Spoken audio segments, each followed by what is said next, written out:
తెలంగాణ భవన్లో పట్నం నరేందర్ రెడ్డి మాట్లాడుతున్నారు. లైవ్ చూద్దాం.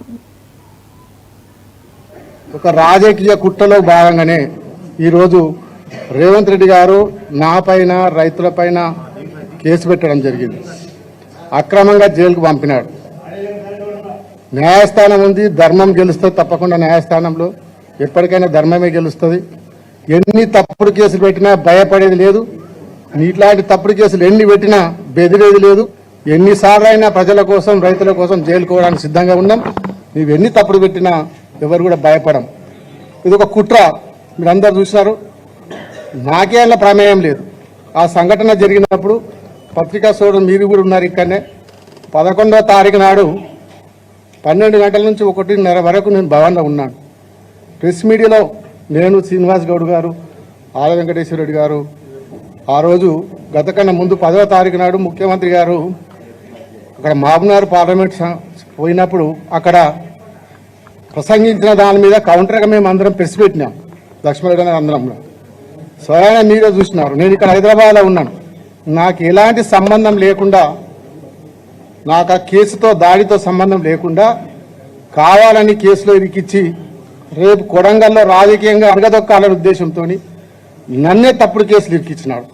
దాని తర్వాత నా ద్వారా వీళ్ళందరూ చూసినారు. పొద్దున 7 గంటలకు నన్ను అరెస్ట్ చేసినప్పుడు నేను ఫస్ట్ పోలీసులను ఒకటే అడిగాను, అరెస్ట్ వారెంట్ ఉందా మీ దగ్గర, ఎఫ్ఐఆర్ కాపీ ఉందా, నాకు చూపియండి, అప్పుడే అరెస్ట్ చేయండి అని చెప్తే మా దగ్గర పైన ఆదేశాలు ఉన్నాయి, మా దగ్గర ఏం లేదని చెప్పి బలవంతంగా నన్ను కార్లు ఎక్కించుకొని తీసుకొని పోయి వికారాబాద్ డిటిసి సెంటర్లో పెట్టి అక్కడ 11 గంటలకు ఎస్పీ గారు రావడం జరిగింది.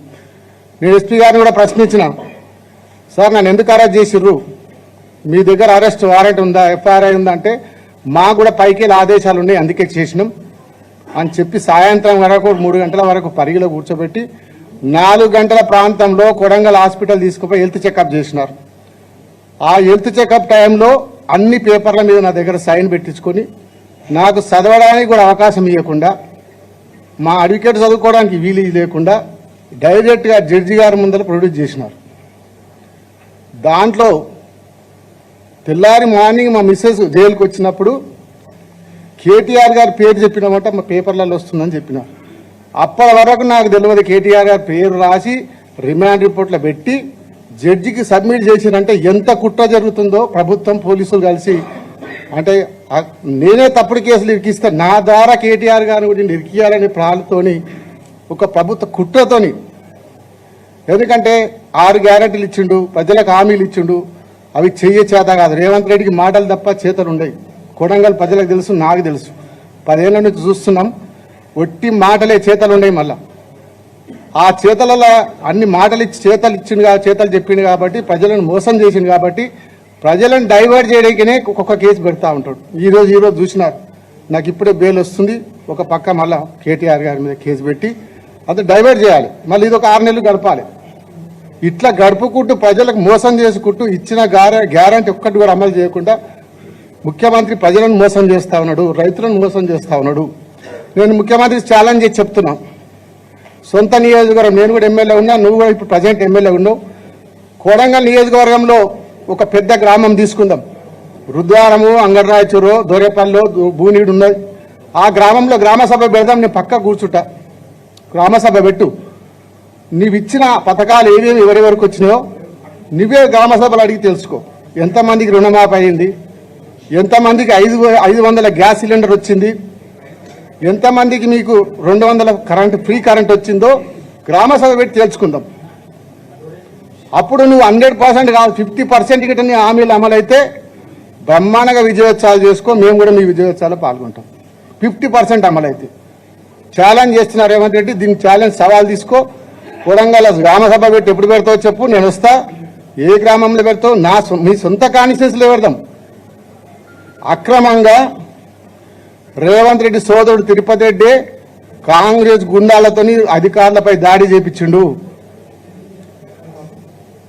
దాడి చేపించి రైతులు భూములు ఇస్తలేవని చెప్పి కక్షగట్టి దాడి చేపించి అదే రోజు రాత్రి 1 గంట కరెంటు బంద్ చేసి, నెట్ బంద్ చేసి, గ్రామంలో పోలీసులు, రిజర్వ్ పోలీసు పంపి ఇచ్చినారు అక్కడికి. అంటే కుట్ర చేసి రైతులను భయభ్రాంతులు చేసి దౌర్జన్యం చేసి కేసులు ఇరికిచ్చి భూములు గుంజుకుందామనే ప్రయత్నం చేశారు తప్ప మేం చేయలే కుట్ర. రేవంత్ రెడ్డి సోదరుడు తిరుపతి రెడ్డి కుట్ర చేసినాడు. ఇలాంటి తప్పుడు కేసులకు ఎవరు భయపడం?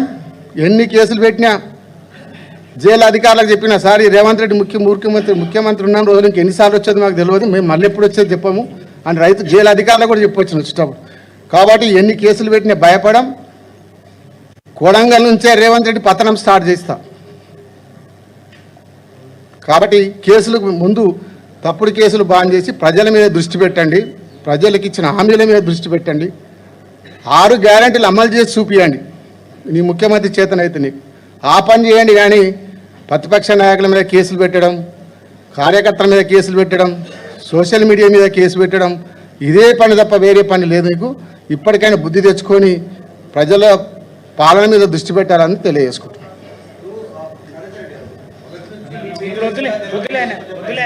ఇప్పుడు వద్దులే, వేరే అంశం ఉంది కదా, దయచేసి.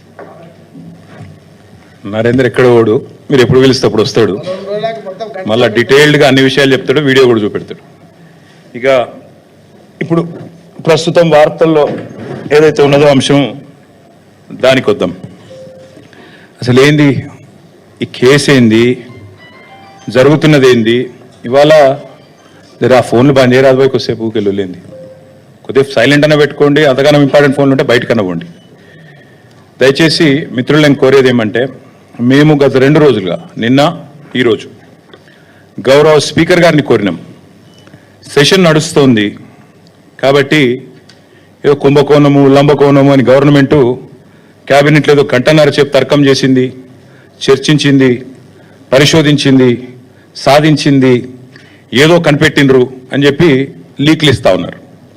మేమేం అడిగామంటే, ఈ 4 గోడల మధ్యన 4 సన్నాసులు మాట్లాడేందుకు 4 కోట్ల ప్రజల ముందు చర్చ పెడదాం, దూద్ కా దూద్ పానీ కా పానీ అవుతుంది, ఊకెళ్ళొల్లేంది బొబ్బేందని అడిగినాం. కానీ ప్రభుత్వం ఎంత భయపడుతుందంటే, ఇక్కడ వాళ్ళకు కూడా తెలుసు విషయం, ఇందులో ఏం లేదు, చేసేది లత్కోరు పని కాబట్టి సాటుమాటుకు చేయాలి తప్ప ఓపెన్గా చేస్తే ఇజ్జత్ పోతుంది. అందుకే తప్పించుకోలేక, మింగలేక, కక్కలేక ఓపెన్గా ఇలానే అసెంబ్లీలో కూడా అడిగినా, పెట్టు దమ్ముంటే చర్చ పెట్టు అసెంబ్లీలోని స్పీకర్ గారిని అడిగినా, చర్చకు రారు. నిన్న రేవంత్ రెడ్డికి ఉత్తరం రాసిన, ఏదో కేసు పీస్ అంటున్నావు కదా, పెట్టు చర్చ అసెంబ్లీలో దమ్ముందా అని అడిగిన, పత్తలేదు. రేపో లేకపోతే ఎల్లుండో ఆయనతో అసెంబ్లీ ఏదో నడిపించినట్టు చేసి తూతూ మంత్రంగా మైకులు వలిగేటట్టేదో సేమ్ సోది ఉపన్యాసాలు చెప్పి అవతల పడతారు తప్ప ఈ విషయం మీద చర్చించే దమ్ము ప్రభుత్వానికి లేదు. అసలు ఫార్ములా ఈ ఏంది, అసలు హైదరాబాద్ ఈ ప్రీ ఏంది, అసలు జరిగింది ఏంది? అందుకే అనివార్య పరిస్థితులు, ఎందుకంటే ప్రభుత్వానికేమో చర్చకు